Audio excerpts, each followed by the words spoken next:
دم باش تماشاوانی گلکی جا جاردن بخیر بین تهاری ما ایرو مالکی دنا برا درست کردن شهر نتایی طایفی دا ایرو مالکی د کنگره که چپامنی دا گلک داخوانی لسر روشان های عراق و هرما کردستان دا نوری مالکی د بیجه اگر ویجار شهر دروز به شهر د صلات عراق دیگل آلیین کردانا و بلکه د شهر نتایی به شهر کرد و عربان به هر وها مالکی گلک بابت دنجی که سباراتی روشان های روجه تایبتی هرما کردستان و عراق جی دا آزرینه مالکی دا خازی که گوتو بیش برای گوتو بیش دیالوگ پرزگیری بین چهار سرکن لی بگمان عالیه کردیجی که وکومت تگوت نوجی دست پیش خرج بکو به رین دیالوگ پرزگیری بین چهار سرکن برای چند روزا عالیه کردان یه سربازی چون بغداد بکو به ریا دیالوگ که پرزگیری بین چهار سرکن لی وکو دو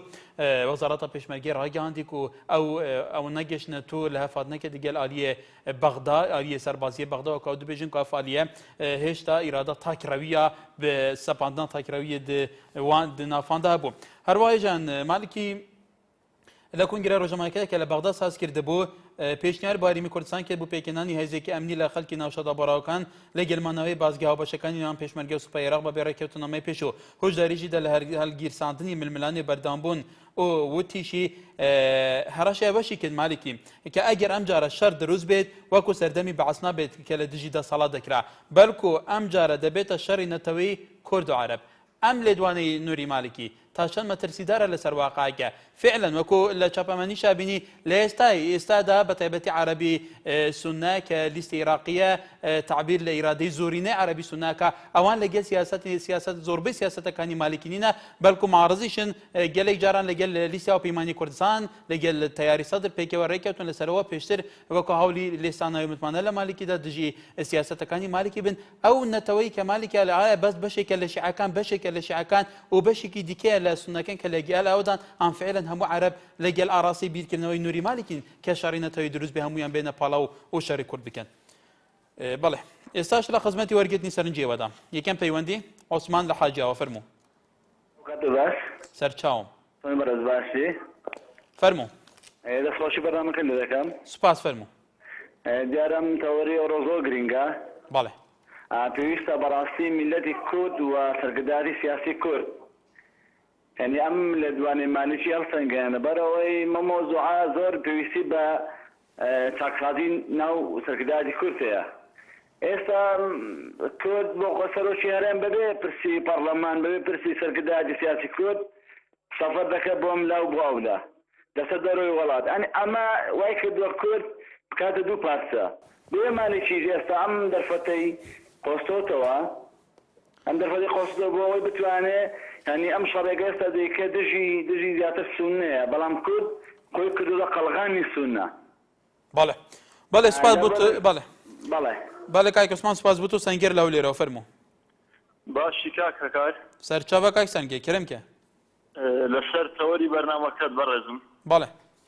بەڕای من بەڕێز مالیکی زۆر زیرەک بوو لەوەی کە سوپای عێراقی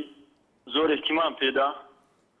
بە پێچەوانەی هەرێمی کوردستان کە هەرێمی کوردستان ئێمە لە ناوچەیەکین هەمووی ئەتیماد لەسەر شەڕ و ململانەی سیاسی و تایفۆوانەیە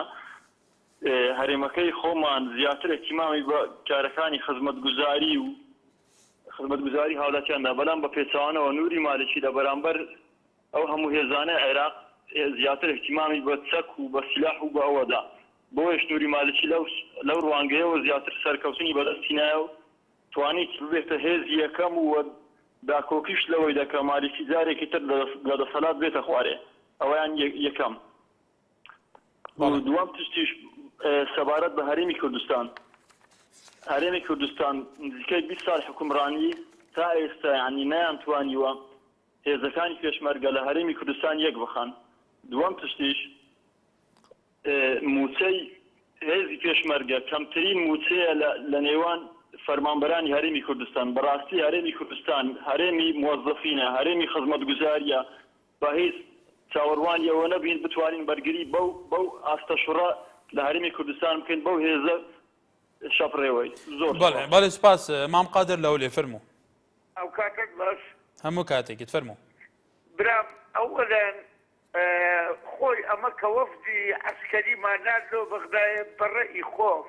بەڕەئی خۆم هەڵەبوو لەبەرەوەی کێشەی مە کێشەیەکی سیاسیە لەگەر مالیکی لۆ ئەوەی دەستور تەطبیق ببی جهەتی عەسکەری ناتوانێت ئەو جۆرە شتانە چارەسەر بکە لەبەرەوەی جهەی عەسکەری قراری خۆی دایە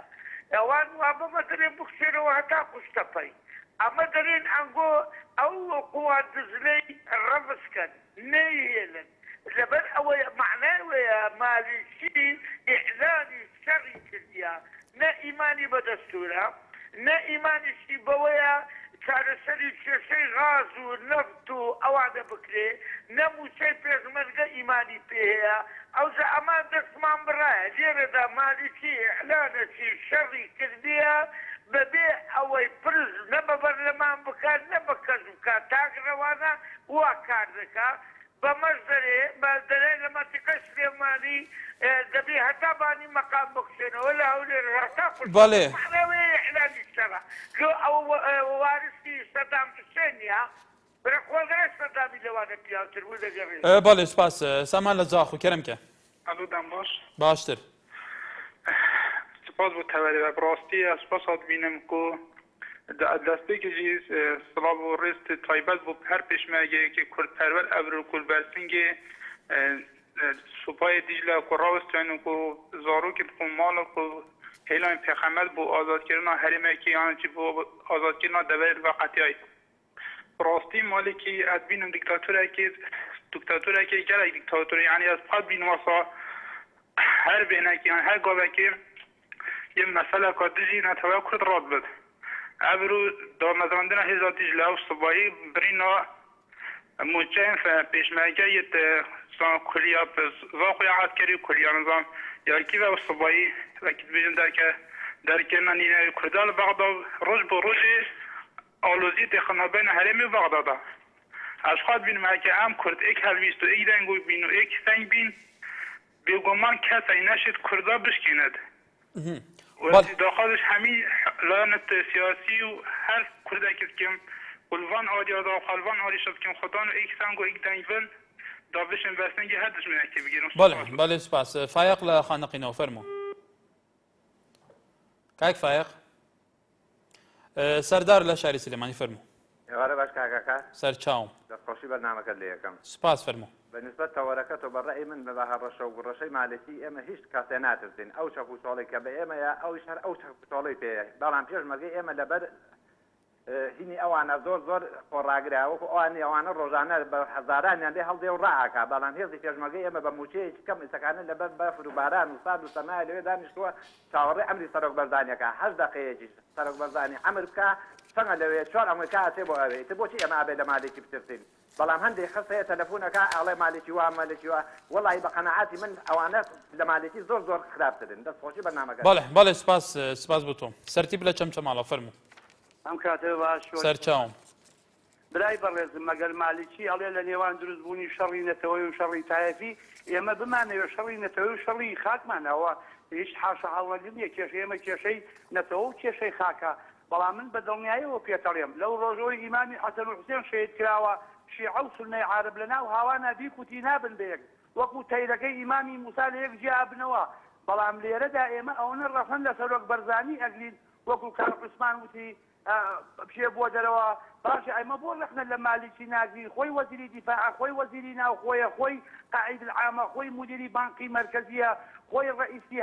هەموو جومکەکانی دەسەڵاتی لە بەغا کۆنتڕۆڵ کردووە وەکو حیزبی داعوا ئەی باشە ئێمە ئەوەنە ڕخنە لە سەرکردەکانی خۆمان و لە نوێنەرانی خۆمان دەگرین با ڕخنەکانی لە مالیکی بگرین ئەیوا ئەتەمرونە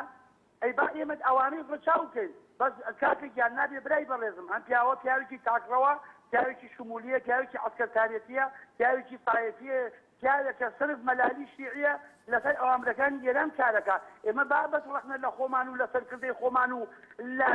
لە ئەزمۆنەکەمان بگرین برای بەڕێزم عەزیزم اینجا من خاوەن گەرمیان و ڕۆڵە قارەمانەکانی دەشتی کەرکووک و کەلار و خانەقین و شوان و جەباری بم چی پێویستین بەوانە هەیە بێ بۆ سەنگەری پێشەوە گەرمیان خۆش بێ سەنگەرەکان پارێزراوە خاوەن کەرامەت و شەرەفن هەر بژی پێشمەرگە هەر بژی ئێوە داوا لە سەرکردایەتی کوردەکە موچەکانیان زیادکە خواردنیان بۆ بنێرێت بەڵێ کای سەرتیب بەڵێ سپاس هەینی لە ڕەوان دزەوە فەرموو ئەم کاتت باش هەموو کاتێکت زۆر سپاس بۆ تەوەرەکەت بەڕاستی ئەو قسانەی ئەو برادەرەی ماقادر کردی لە هەولێر بەڕاستی قسەکانی لەجێ خۆ بوون یعنی تەماشاکە ئەوە بدی وەزاری کە چوو بۆ بەغدای عسکەری یعنی تا ئێستا ڕاگەیاندنێکی بەڕوون و ئاشکرای براو نەکردو بۆ جەماوەری کوردستان و بۆ پێشمەرگەکانیش لە ئەنجامدا مەسەلەن ئەوەی بیسمان بە پەلە کە ئەنیسترا نووسینگەی مالیکی ئەوای گوتو ئەوان هیچ بەرپرسێکیان نەداوە ئێستاش مەسەلەن کە ئەو چارەسەریا بەڕاستی ئەمن وە بینم بە سیاسی نەبی بە سیاسی ئەو تەنگەژێ ئێستا لەسەر ناوچە دابڕاوەکانی کەرکووک و دەوروبەریە بە عەلی عەسکەری چارەسەر نابێت ئەو هێز بینی بۆ دەوروبەری کەرکووک پێشمەرگە هێز با بۆ ئێندەرێکە ئەوە چاوسورکردنەوەی لێکدی یەک پیشەشیش بتەقی ئەوە بۆیە بەمن و بەسوش نییە کە نەبیتێ مەسەڵەن یەک پیشێک بتەقی ئەوە بۆیە و کە بۆیش خەراب و تا نابیتەوە داواکەم بە سیاسیانە بە دیالۆگ لەسەر مێزی گفتوگۆ بگەنە ئێکدی بەڵێ کاکەینی ئەو تەنگەژەیە نەمینی بەڵێ سپاس بەڕێزان پێشتر ئەو کریزی سیاسی دەستپێکی کە دروست بوو بێگومایەکی کلاخواسەکان تیاری سەدر عێراقی و هاوپەیمانی کوردستان کیشانەوەی متمانە بوو لە نووری مالێکی جارێکی دیکە لە ناوەند میدیایەکاندا ئەو باسە ئێستا کرێ مالێکی لەسەرەوە لە بەرسەویەوەدا کە گەر داوای لێسانەوەی متمانە لێ بکرێت ئەڵێ بە جۆرێک ڕوبەڕووی ئەو هاوڵانە دەبینەوە کە بۆ لێسنەوەی متمانە لە حکوومەت دەدرێن کە هەرگیز وێنەی نەبوو بێ ئەوەتیشی خەوەن پرۆژەی لێسنەوەی متمانە لە من ئەو کاتە هیچیان پێ نەکرا لە ئێستادا زۆر بێهێزتر بوون بەڵێ بەرزان لە ئێستا عێراقدا بێگومان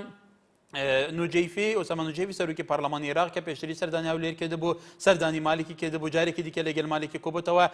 بڕیارە بێتە هەولێر و 3 خاڵ پێبێ بچوونێتی چارەسەرکردنی ڕەوشەکە هادی عامر یەکێک لە سەرکردەکانی هاوپەیمانی نیشتیمانی شیعە هەروەها وەزیری گواستنەوە ئەمڕۆ ڕایگەیاندووە کە مالێکی بەهێشەوەی بیر لە بەکارهێنانی هێز ناکاتەوە دژی کورد هەروەها لیستی عێراقیەش هینێکی بەڵاو کردوتەوە کە ئەمڕۆ بەڵاو کردوتەوە بێگومان کە بەڵگەنامەیەک بەردەست کەوتووە وەکو خۆیان ئاڵێ ناو نیشانەکەی بە پەلە و نهێنیە کە لەلایەن سەرکردەی هێزی پیادا فەرەقڕۆکۆنی یەکەم عەلی غەیدان بۆ پڕاستنەکانی جلە نێرداوە و چەند بەرگەیەکی تێدا کە نیشاندەری ئەوەن کە شەڕ لە دژی هەرێمی کوردستان ڕابگەێنێت ئەو هەموو تەناقضاتانە لە دیدگای چاپەمەنیدا و لە لێدوانە جیاوازەکانی بەرپرسەکانی عێراق چیمان پێڵێن ئایا فعلەن ڕەوشەکە خراپترە بێ ئانچارە سەر دەکرێت وشیار لە دووس فەرموو کاک وشیار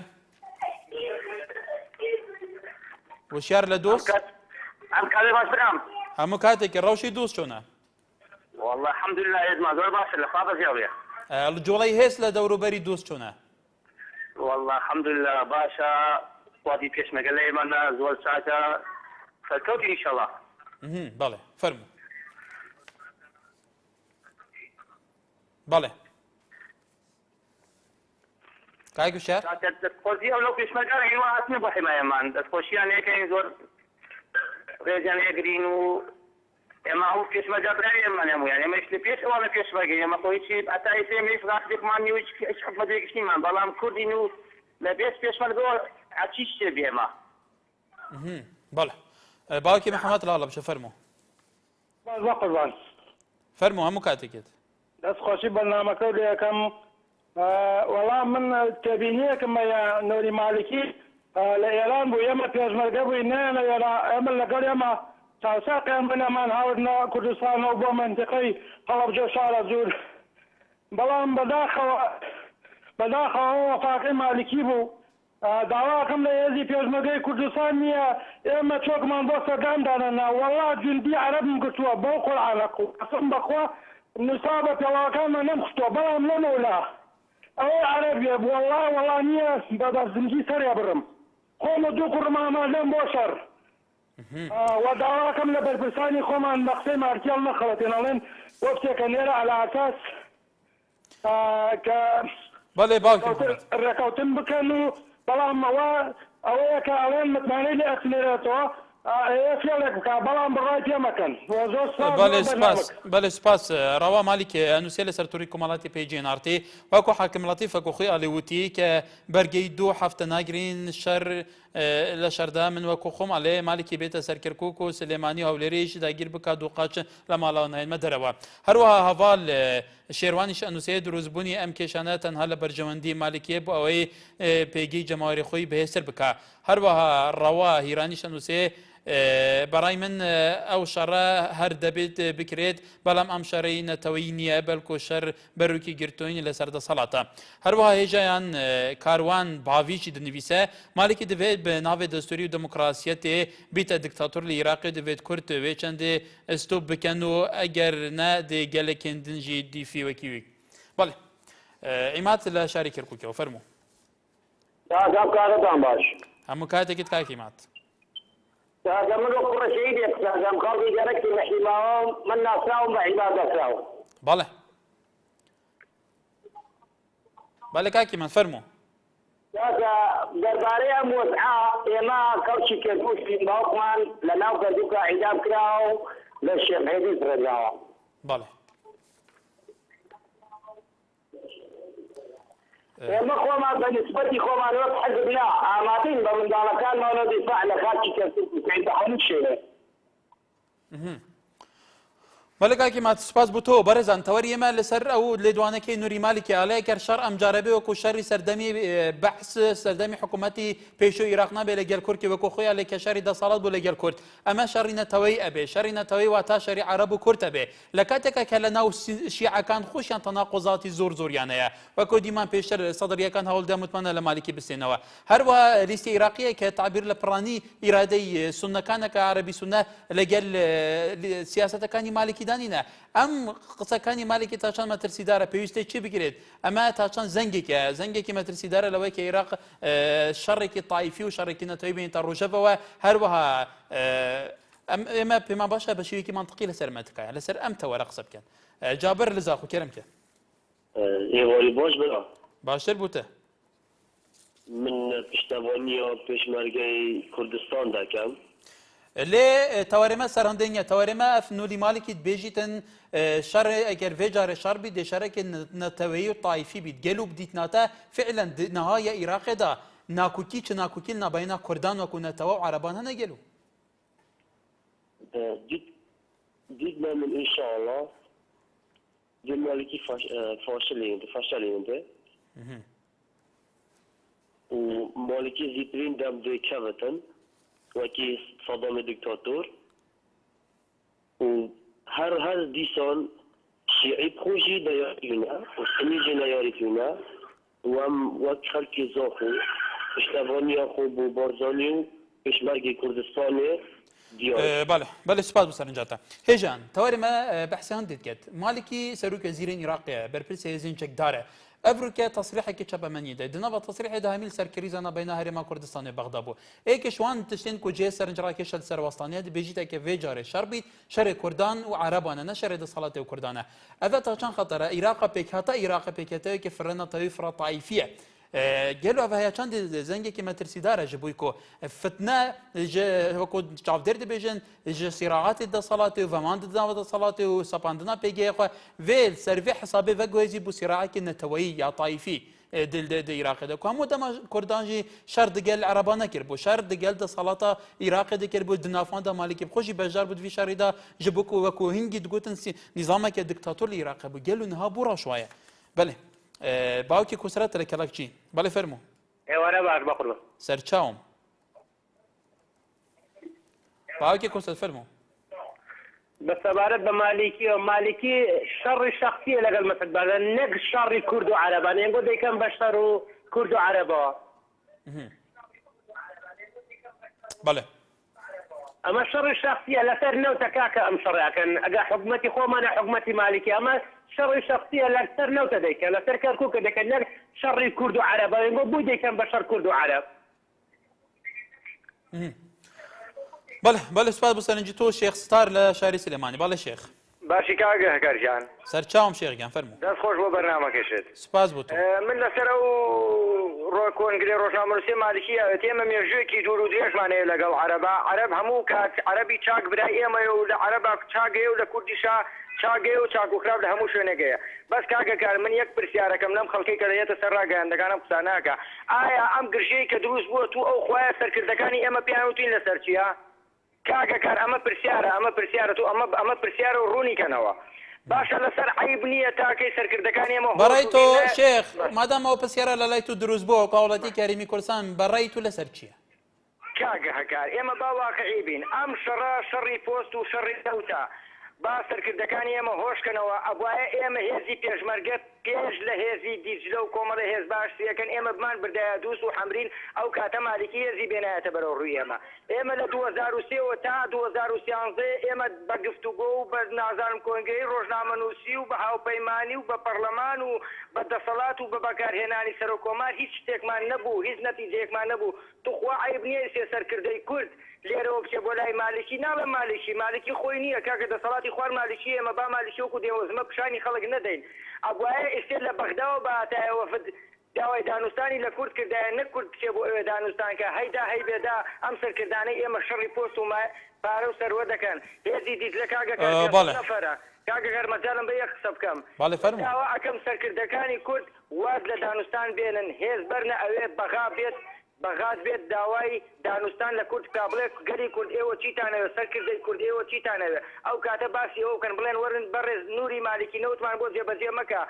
داهاتی پێشمەرگەمان بۆ جێبەجێ مەکە وەرە مادەی 140مان بۆ جێبەجێکە وەرە ئیستیتامان بۆ کە وەرە مادەی 140 پارەی بۆ سەرفکە ئیتر داوا ئەکەم ئەو پەیوەندیانە کە پەیوەندیەکەن بەس بیرکەنەوە بڵێن ئەم شەڕە لەسەر ئەوەیە باوەڕن پێ بکە شەڕی پارە و پۆست و سەروەتە بەڵێ شێخ ستار سپاس بۆ پەیوەندیکەت ئارام لە حاجیاوە فەرموو کاگە و کاتت باش هەموو کاتێکت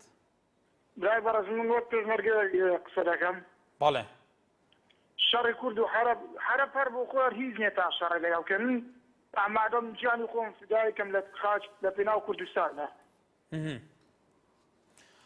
بەڵێ سپاس بۆ سەرنجی تۆ ئامات لە زاخود گەلمەیە کاک ئامات کەرمکە ئەلۆ ئێوار باش باشتر بەڵێ ئێوار باش باشتر کاک ئەمات ئەفڕۆشان هەڵی ڕقات کە ڕۆژەوێ گەل و سیراعاتت شخصینە و سیراعاتت پلە و پۆستا و مادانە ئان سیراعاتت سەر ئەساسێ بەرژەوەندیت نەتەوەیت ناڤ عێراقێدانە گەل و تو چات بینی کاک ئەمات بله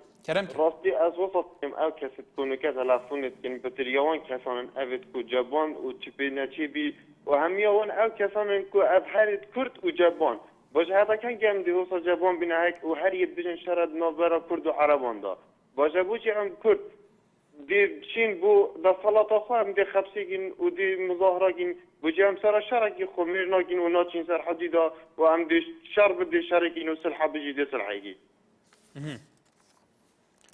بله سپاس بۆ سەرنجاتەش محەممەد لە قەندیل کاک محەممەد فەرموو الو بەڵێ مرحبا سەرچاوم برای بەڕێزم سپاسی تەوەرەکەتەکەم دەستخۆشی لێ یەکەم سپاس بۆ تۆ فەرموو بەڕاستی ئەو مەوزوعە مەسەلەی شەڕی نەتەوەی کورد و عەرەب پێم وانییە شەڕەکەوا بێت شەڕەکە شەڕی دەسەڵاتە شەڕی پارە و سەرۆت و سامانە شەڕێکە کە کورد نایەوێت کورد هەموو کاتێک هەموو ساز کاتێک ئاشتیخواز بووە بیری لە شەڕ نەکرێتەوە بەڵام هەر کاتێکیش کە دەرگای ماڕی لێگرتێت ئامادە بووە ئێمەش وەکو هاوڵاتیانی بناری قەندیل بە پێشمەرگە و بە گەورە و گچکەوە پشتیوانی لە بەڕێز جەنابی مامزەدان و سەرکردایەتی کورد دەکەین ئامادە باشی تەوامان تێدایە لە هەر کاتێکی و لە هەر ئەگەرێکی نەخوازرا و هیچ کاتێکی ئێمە وەکو بناری قەندیل وەکو تیاتەرکەشەکانی قەندیل و هەڵگۆرد و مامەڕوت و شێخ ناسر چۆکماندانە داوا بۆ دژمن هەفتا و شەش بەبەردەوامی ئێمە لە جەبهەدا و لەگەڵ حکوومەتی عێراقی بەڵێ کاک محەممەد بەڵێ سپاس ئامادەیمان تێدایە ئێستاش ئامادەیمان تێدایە وەکو هاوڵاتیانی بناری قەندیل ئامادەین و بەخوێن ئامادەین بەرگری لە وڵاتەکەمان و لە خاکەکەمان بکەین بەڵێ سپاس بۆ تۆ بەڵێ سپاس بۆ تۆ بەرەجان تەوەری ئێمە لەسەرەوە نییە کێچێ بۆ شار کێ ناچێ شاڕاکرێیانە تەوەر ئێمە لەسەر شتێکە نووری مالێکی وەکو بەرپرسێکی هەری باڵای 10 ساڵات ڕۆیشتووی لە عێراقدا باسی پرسێکی زۆر گرنگێکە کە لە لەبیداتی عێراقەوە تا ئێستا پرسە لە ڕۆژەفدایە چاودێرەکان دەڵێن لە ڕووی کومەڵاتیەوە پەیوەندی کومەڵاتیەکان هیچ کێشەیەک لە بینی عەرەب و کورد نییە هەروەها بەڵام کێشە لەسەرەوەیە کە دەسەڵاتدارانی بەغدا مەدەنینە مافەخواستەڕەوەکانی کوردی بەجێ بکەن باسی ئەوەشە کرێ کە کوردیش لە ئیستیغلالکردنی ظروفە لەو وەرەقانێکە لە دەستی هەیە نەیتوانیوە فعلەن سیاسەتێکی هاوبەشی استراتیجیک هاوبەشە بێ بوو بەدەستێنانی بەرژەوەندەکانی خۆی مالێکی دیعایەوەکە کە ئەگەر ئەم جارە شەڕ بێ شەڕی تایفیە لە کاتێکە لە عێراق زیاتر لە 1 ملیۆن بێوەژن هەیە کێشەی خزمەتگوزاری زۆر زەق هەیە ئەهوارەکان خالی بوونە لە ئاوازێکی زۆر خراپ هەیە لە ناو عێراقا کریارە تیرۆریستەکان ڕۆژ بە ڕۆژ زیاتەکرێت لە عێراق ئایا نەتەوەکانی تیر ئێرە نەتەوەی عەرەب بە بێکهاتە جیاوازەکانەوە ئامادەن ملکێکی ئەم خواستێکی نووری مالکی من لەسەر چ ئاساسێک ئەم قسەی کردووە ئێمە باسی ئەوەکەین شوانە لە شارە زۆر کای شوانە تکایە لەسەر تەوەر فەرموو کای شوان باشی بەڕێزم سەرچاوم کاکە بەڕێز وەڵام منە ئەو نەڵم کە مالکی ئەڵەن چووە بۆ رووسیا بۆ چەک باشە خۆ وەفتی لەگەڵای وەفتی کوردیژی لەگەڵایە باشە ئەم چەکە تەبان بۆ خۆی ئەکرێ وشاز لێباری کە ڕۆشتووە ئەم چەکە بۆ خۆی ئەسێنێت چۆنە بەستیوایان ئەو سەڵاتانەیان ئەو وەزیری کوردانە کە لە بەغان باشە ئەوان خەمی کوردیانە لەوێ یا خەی مەعاشقەی خۆیانە داوان یەکەم ئەگەر شەڕ ئەبێت شەڕی هێزی پێشمەرگە و ئیسپای بەغا ئەبێت داوا لەو کوردانە یەکەم لە بەرپرسان لە دەسەڵاتدارەکانی کورد کە لە بەغان بێنەوە بۆ کوردستان و کاتە شەڕی ئەلان کردوتەوە دەمە چییە پێیەکی لەوێ و پێکی لێرێ و ئەم جامن بەڕاستی ئەڵم ئەمە شەڕ نییە ئەمە حیچنە ئیلا خۆ خەڵەتاندنی خەڵکە و دوای ئەویژە بەس خەڵک مەشغوڵ ئەکەن کە نازان بەچوە خەڵک مەشغوڵکەن بەڵێ سپاس بۆ سەرنجی تۆش ئەم جامە مەساحەتێکە ئەم سەکردانەی کەن بۆی سەرنجی خەڵک بۆ لای خوار ڕاکێشن دۆستمان سپاس حەسەن لە چوار قۆرنە فەرموو بەڵێ کاکە و کاتت باش هەموو کاتێکیت باشە قوربان سەرچاوم کای حەسەن فەرموو ئەلو بەڵێ کای حەسەن جێم لێتە کاکە باشی و کاتت باش سەرچاوم هەموو کاتێک وڵای مامۆستاجان من بەڕای شەخصی خۆم بەڵێ ئەو دانیشتن و کۆبوونەوە وەختی سەربازیە هەمووی فەشەلە بەس مالکی دەماخافێنی و هەتا هێزەکەی کۆ دەکاتەوە هەجومان دەکات دەستەرێ بە عاقلی خۆم ئەنی پێویست ناکە هیچکە کۆبوونەوەی لەگەڵکردنەوەی ئێمەش باسەنگەری خۆمان قایم بکەین و بەرامبەریان دانیشێت بەڵێ سپاس بۆ سەرنجی تۆش بارێزان پشتی وێ ناوبەرە لە سەرمان تەوەردی بەردەوام بین دووبارە سەڵاف هێژان هێمن ئازیز لە تووری کۆمەڵەتی پێیجێنارتی ئەنووسێ مالیکیان لێکردین بە سەدامە گینا شتێک نەبوو بە ناوی دەوڵەتی عێراقیان دروستیان کرد و باباجەکەشی بدەن هەروەها گۆرانەزت لە دانیمارک ئەنووسێ مالکی باشکرا داوای شەڕ دەکات و بە ئاشکرا بە کوردەکان دەڵێ جیا ببنەوە هەروەها ئالان ئەکراهیش ئەنووسێ ئەو هەموو شتانە هەموو سیاسەتە لەبەر ئەوەی هەڵبژاردنەکان نزیک بووتەوە مالکی ئەوها دەکات چونکە هیچی نەکرد بۆ عێراق هەروەها هێژیان حەمەد هاتەمیش ئەنووسێ مالکی دەیەوێت بە بێ شەڕ کوردستان بخاتە ژێر دەسەڵاتی خۆی بەڵێ هێژان تەوەرمێ ئیرۆ وەکۆین بینن لەسەر ئەوێ نووری مالکێ دەبێژە کە بێگا بێ نەقڵی شەر دروست بە شەڕێنەتەوەی ئۆ تایفیە گەلو عێراقدا فعلا دێر زەمان هەیەنها چ جاران شەڕێنەتەوەی تایفی هەبووە گەلێک جارانشی دەبێنجی دنەبەرە عەرەبین شیعە و سونە گەلێک جارانە پرسگەلێکی زەختر بووە لەسەر دەسەڵاتی و لەسەر گەلەی کایندەی بەڵێ دیار لە گەرمیانەوە فەرموو باش باشتر سپاس بۆ جەنابتان دەستخۆشی بەرنامەکەتان لێکم من سەبارەت بە ئۆپراسیۆنی دیجلە و ئەم بابەتانی کە هاتوونەتە ئاراوە ئێستا لە کوردستان پێم وانە ئەمە هۆکارێکی داگیرکردنی کوردستان یاخود کەرکووک بێ من بە تەوقعی خۆم ئازانم ئەمە یەکێکە لە گوشارخستنە سەر هەرێمی کوردستان بۆ ئەوەی بە جۆرێک لە جۆرەکان حکوومەتی هەرێمی کوردستان هاوکارەکانی بۆ معارەزەی سووری کەم کاتەوە ئەمە یەکێک لە بۆچوونەکانی منە ڕەنگە هەڵەش بم بەڵام من زۆر سەیرم لێ دێ ئەگەر ڕوخسەتم بدەی بە شعرێک بەشداری بکەم لەگەڵ جەنابتانە سەرەتا ئەحمەد شەماڵ ئەڵێ کەرێ کورتانی زێڕ و تەڵابێ قامیشی شەکر لە باتی جابێ ئیزرائیل بێنە بیکە مەیتەری قەتەرکی ناکە ڕەوشتی کەری لەگەڵ ڕێزنا بۆ هەموو خەڵکی کوردستان ئەم قسەی ئەەکەم من دەڵێم ئەنی یعنی جۆم لە هەنێ بابەتە بێ لە لای بەڕێستانەوە کە بەشداریان بەرنامە ئەکەنی شەگەڵێ بە دڵ و بەجان یەکێکەڵێ بە سەر و ماڵمێکە یعنی ئەنواع و ئەشکال پەیوەندی ئەکرێ برانی بەڕێزم خۆشەویستان هاوڵاتیانی کوردستان هێزی پێشمەرگەی کوردستان من ئێستا برایەکم لە بەرەکانی جەنگا لە دووست زۆریش نەسیحەتم کردو کە خۆی بە کوشت نەدا لەبەر ئەوەی ئینتیمای نەتەوەیی و نیشتیمانی لە لای خەڵکی کوردستان لە 1990 لاواز بووە ئەمەش هۆکارەکەی سەرکردایەتی کووردە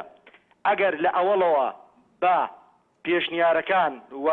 6 پاکێجەکەی بەڕێز کاک نەوشیروان کە کردی بۆ خەڵکی کوردستان جێبەجێ بکرایە ئێستا هەموو خەڵکی کوردستان ئامادە بووچێ لە خانەخین و لە دووست خۆیان بن بە کوشت من سەیرم لێ دی ینی خەڵکێک دێت ئەڵێ من بە دڵ و بەیچان بەڵێ کاکی دیاری بێگومان تو سەرنجی تو ئەمەیە خەڵکە و خەڵکە قەنەعەتە بەو شێوەیە قەنەعەتیان هەیە و ئامادە نارن تو ئاڵێنە ئەو ئاڵن ئەڵێ ڕێی خەڵکە چۆن تۆ ڕێی هەیە خەڵکی دیکەش ڕێی هەیە شەرنیام و کەس فەکۆیەکی بیر بکاتەوە بەرحاڵ سوپاس بۆ سەرنجی تۆش هیوان لە چەمچەماڵەوە فەرموو کاکە ئێوارە باش سەرچاوم کاکە کار باش کاکە زۆر سپاس کاکی بە تەوەرەکەی جەنابت من پێم وایە کاتیەوە هاتووە کە کوت لە کوردستانەکان هەوڵی ئەوە بن کە بۆ سەرنەوەی متمانە لە مالیشی کە لەم کاتەیە ئەو گەورەترین دەسەڵاتداری عێراقە کە قسەیەکی وا بکە ئەمە کاتی ئەوە هاتووە من پێم وایە ئەو کاتی کە بەڵام کاکیوە پێشتر کورد هەوڵیدا هەوڵەکانی سەرنەگرێت بەشێکی زۆر لە حتا لەوانە وەکو ئایان و چاپەمەنی یەکێتی بەشێکی زۆر ئەندامانی یەکێتی پەرلەمانتەران یەکێتی لەگەل نەبوون گۆڕان لەگەل نەبوون ئایا پێت وایە لای ئێستادا ئەو کەشە گونجابی کە بە تایبەتی بەشێکی زۆری لیستی عێراقیەش لە پاڵمالێکین و بێجگەلەوەش سەد لەگەل نیە بە تاکید من بۆیە من پێم باشە چکە ئەو کاتی سەرنەوەی کە ئەو کات باس ئەکرا ڤەنگە زۆربەی کوت لە کوردستانەکانیش وا کردبیانە ئەوەی کە گوایە لەگەڵ بارزانیا لە کێشەی نەوتە و ئەوەیە ئەو ئێستا بە ئاشکرا مالیکی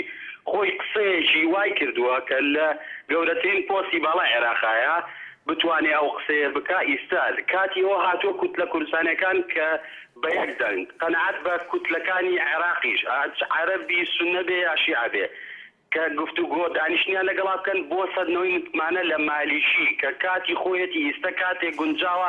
هەتا کە ئەمریکاشی لێ ئاگادار بێتەوە سەرۆک جەنابی سەرۆک تاڵەبانی کاتی ئەوە هاتووە ئیستا سەرۆک کۆمار کە بتوانێت دەوری خۆی ببینێ بۆ ئەوەی کە دەوڵەتانی هاوسێشی لێ ئاگادارکێتەوە ئەم مالیشی ئەوێ شەڕی تایەتی بۆ ئەم هەموو دەسەڵاتەکانی خۆی قۆڕە کردووە بە تایبەتی دیکتاتۆرەکان هەموو دیکتاتۆرەکانی کە بینیمان لە ناوچوون گەورەترین چەکیان هێز بەڵێ کاکیوە بووە بەکاریان هێناوە بۆ جا میلەتەکەی خۆی ئاویش بەڵێ سپاس بۆ سەرنجی تۆ یەکێک لەو پرسانەی ئەمڕۆ لە کۆنگرە چاپەمەنیەکەدا سەحافیەکەیدا مالێکی ئاڵێ ئەو کەسانەیە کە هەولی لێستانەوەی متمانە لەمەکە ئەم جارە دەرسێکیان پێدەم کە قەت نەیان بینی بێگومان مەش تهدیدێکە باسی ئەوەشەکە کە پێویستە بەڕێ دیالوگ کێشەکان چارەسەر بکرێ ئایا بەڕێزان پرسی لێستانەوەی متمانە لە نووری مالێکی لە ئێستادا و جەوە گونجاوە بە تایبەتیش ئەو پرۆژەی نەخشەرەگای کە ئۆپۆزیسیۆن کە بزنەوەی گۆڕانیش لەمە خێرا پێشکەشی کوبوونەوەی سەرۆکیاریمی کوردستان لەگەڵ لایەنە سیاسیەکان کردبوو یەکێک لەوانە ئەمە بوو کە یەکێک بگاتە و حەدە بە ئەمەش ببێتە یەکی لە پرسە گەرمەکانی ڕۆژە لێستانەوەی متمانە لە نووری مالکی بەڵام لە ئێستادا لەناو ئەو هەموو کۆتە لە پەرلەمانیەکەی عێراقدا و لەوا هەموو سیراعات و بەرژەوەندیە لایەنەکانی تری عێراقدا ئایا فعلاً دەنگی پێویست هەیە بۆ لێستانەوەی متمانە لە نووری مالکی ئەم نووری مالکی ئەم هەموو هێزەی وەکو ئاڵین لە بەردەست هەیە ئەمادەیە ملکێکیەوە بێ فەرمان لە کێرکووکەوە بەڵێ سەرچاوم بەڕێزی من داواکارێک مێ هەر برایە بەڕێزیە کە پێشمەرگە نییە بەنا پێشمەرگە قسە ناکات ئێمە پێشمەرگەی تێمان ناخۆشە نە بەرزماگە نەدامانگرن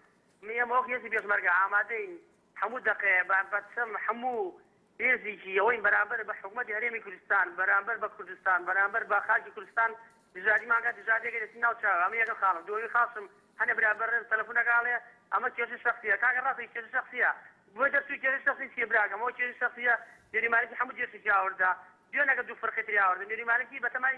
نیازی زۆر خراون بە هەموو خەڵکی کوردستان ئەڵم لە خۆی تەداخل ئیش ناو سیاست نەکە قسەش نەکە لە تەلەڤیزیۆنەوە هێزی پێشمەرگە وری بۆ ناڕۆخی هێزی پێشمەرگە دایما ئامادەیە پۆڵایینە هێزی پێشمەرگە چاوەڕێی سەرکردادی هەرێمی کوردستانێتی بۆ ئەوێ دەرجێ بدەین ئەو هێزی دز لەوە عەرەبە سەر بێنانەوە کردووە ئەبێ حتا ما بێتن جادە بە ناو کوردەوە بەرسێ کوردیش نەکەن من بە هەموو پێشمەرگەی گەڵێم ئەڵێ مورێدان بەرز بێت ئێمە هێزی یەکترین ئێمە بەشتیواری یەکتریەگەری شەڵا بەشتیواری خوا گەورەوە ئەبێ عەرەبە سەربێنەکان خەیانە زۆر خاوە بێت جارێتە بتوانن بەڵێ کای فەرمان خاکی کوردستان بگرێت بەس یەک پرسیارێک مەبرای بەڕێزمەکە مەجالم دێ ئاخر خاڵی زۆر لە سەرێلی پەیوەندی کرد بە کورتی سەرنجی خۆ نیشان بدە ئەمە یەک پرسیارێک بەخوا زەحمەت دەبێت هێزی دیزلە بەتەمای یەک اینێکی ماڕۆنەیەکی هاوتێت فۆجی دوی لیوای شانزە بگازێتە بۆ خواری عێراق لەبەرەوەی نیوان کوردن من بۆ هەموو بەرەبەرزانانم کە لێوێن پیانە میسیان نەڕۆ بێنە بەلای هێزی پێشمەرگە بە 200,000 زیوێت ممنون بن لو حصل زاري وان باسريك زور سپاس بەڵێ کاکی اسماعیل کاکی فەرمانار چەندە زۆر قسەکانە سەری بوو من خۆم لە بەشی هەری زۆری تێنەگەیشتم بەس بەرەحال سپاس بۆ سەرنجی تۆ دەروێش لەو لێرەوە کای دەروێش فەرموو ئەو کاتە باش هەموو کاتێکت دەستخۆشتان لێ یەکەم برای بەڕێز سپاس بۆ تۆ فەرموو من ئەڵێم ئەگەر مالکی مادەم گەیشتوتە پلێکی وا بەرز لە دەوڵەتدا حتما لە ڕێگەی ڕاوێژەوە گەیشتووە کە سەرۆکی حەزبێکە و تەمسیلی لایەنێک لایەنە سەرۆکیەکانی ناو عەرەب ئێستا کە عەرەبی عێراق بڵێن وەکو حزبی داعوا بەڵام تۆ بڵێ مالکی تا ئێستا کە درێک بەوە نەکاتن کەوە ئەو مەئاساتێک عێراق کە پێدا تێپەڕیوە لە خوێن ڕێستن هەر لە شۆڕشی کوردیەوە لە شەڕی ئێران عێراقی هەشتاڵەدا لە گرتنی کوێت و لە دەرکردنی لە کوێت و دووبارە ئەو لە 2003 لە پرۆسەی ئازادی عێراقدا ئەو هەموو خوێنە ڕژارێ مخەلەفاتێکی زۆر تاڵ و ترشی بەجێ تاڵ و ناخۆشی بەجێشوە بەسە عێراق بەس شعبی عێراقدا وەکو جەنابەت ئێستا ئیشارەت پێدا پێشتر دەمێک لێردا بە ملیۆن ئافرەتی بێوەژن هەیە بە ملیۆن مناڵی بێ باوک ماوەتەوە لێرانە تۆ بڵێ مالکی جارێک کە هەستێت دەست لە خوێن وەرگاتەوە جارێک فەیسان ئەو مەئاساتە دروستکاتەوە هەم لە کوردستان و هەم لە عێراق من با پێ بڵێم من کەسێکم لە هەشتاوە پێشمەرگەم تاکو ئێستاکە ئەوە بۆ 36 ساڵەتیتر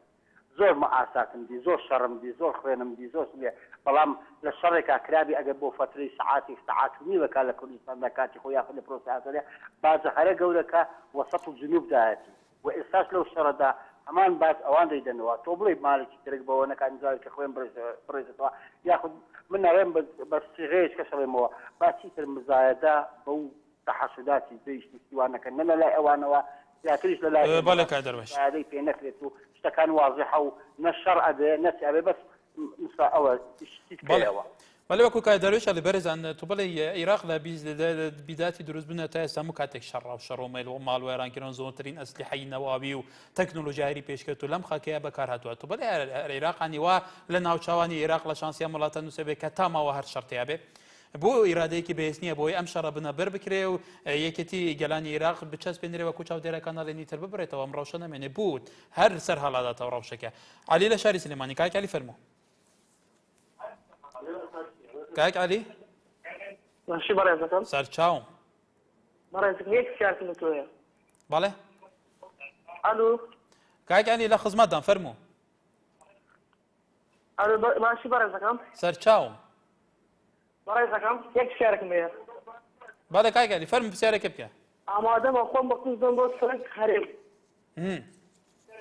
هەر ئەوەندە بێگومان تۆ سەرنجی خۆت گۆتەوە مەش ڕێزمان هەیە بۆ سەرنجی تۆ ئەگە زیاتریش هەبێ بڵێ سەرنج هەرێم بەڕێز مەسعود بەرزانی تەواو ڕێزمان هەیە بۆ سەرنجی تۆش زیاتر هەیە ئەن تەواو بەڵێ بەڵحال بەڕێزان ئێرە مینبەری ئێوەیە بە ئازادی هەرێکی هەر سەرنجێکتان هەیە نیشان بدەین ئێمە لێرە خزمەتی ئێوەکەین دلێر جاف لە چەمچەماڵەوە بەڵێ کای دلێر ئەم کاتەش باش هەموو کاتێکت ئەڵێ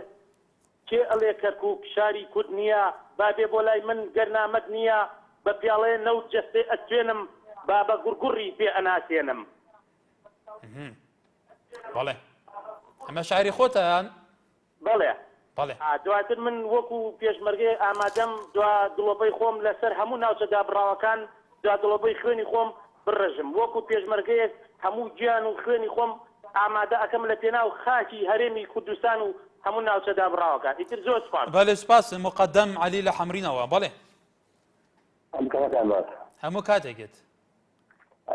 وەکو ئەوەی کە ئەفسەرێکم لە سوپای عێراق کە تاکە لە قوواتی دیجلێم بەڵێ لەگەڵیان دەوامەکەم ئەوەی کە هەیە وەتای خۆتان بتان بینایە ئەو ئەفسەر و سەربازانی کە ئەڵێن حەیدی قوواتی دیجلێم قەنەعەتی لێ ئێستا بۆ ئەم نیوەڕۆیە نیانتوانیوە تەنها خوازیتان بۆ دابینکەن هەتاقی ئێستاکە ئەو فەوزی مدەفعەکەی کە داگەڕینە کە لەو دوجۆی حەمیدەوەیە بسووتێ کەسان پیادا و ئەوەی پیتەوا ئێستاکە لە دەرگەیە ئەوە کە نزیکەی حەزا مدەڕعایان پێەیە یان بەکەسیان پیادا ئەو دوو فەوزیتان کە ئێستاکە لاناو کەنتوکایە کە وڵاتی مدەڕعاکە هەتاقی ئێستاکە زیاتر لە دوی بەکەسیان لە هەردوو فەوزەکان پیادا و هەموو بەڵێ کاکی مقدم بەڵێ مقدم ئەگەر تۆ وەکواڵێ ئەفسەرێکی لە ناو ئێستا حجمی قواتی ئەو قواتانی عێراق لەوێدا هانەچێ ئەو چەکانێ پیانە و بە تایبەتیش معنەویاتی ئەو جێیشە چوو ناگرێت و بڵێ